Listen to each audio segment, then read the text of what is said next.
The obstacles are almost everywhere, but nothing Darrell Stevenson hasn't been able to drive his way through yet. Stevenson is an American cowboy in Russia, and he's on a range that stretches as far as the eye can see. Over the last 8 months, Stevenson and his 4 hands have transported an Insta-ranch from Montana to south of Moscow, importing their quarter horses, tack, ropes, and more than 1,400 cattle. These are well-traveled cows. A third of them came by boat. 2/3 came on 6 different 747s in what was the biggest shipment of pedigreed cattle in history. And the big cattle drive is just getting underway. Darrell wants to import another 10,000. Let's go.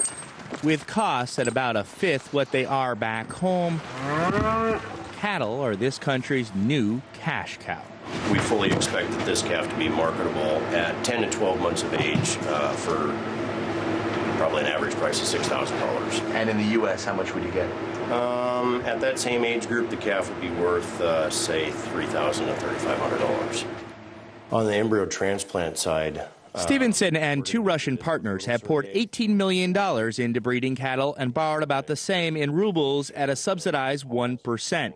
The state is also reimbursing 1/3 of their costs. Russia couldn't be more keen on cattle.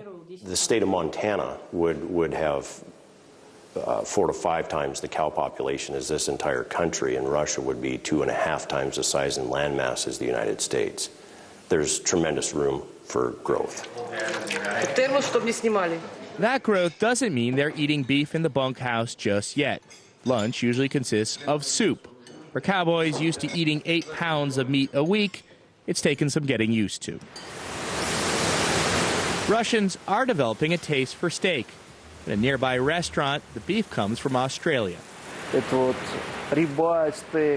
diners want ribeyes, filet mignon. They love it. A lot of Russians have been abroad now.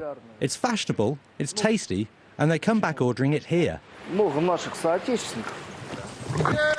Stevenson and his men aren't only reviving Russia's cattle industry. Making a buck in the old Wild West isn't as easy as it was. In heading east, they may be just leading the American cowboy to a new frontier. Chilcote, Bloomberg, on the range in southern Russia.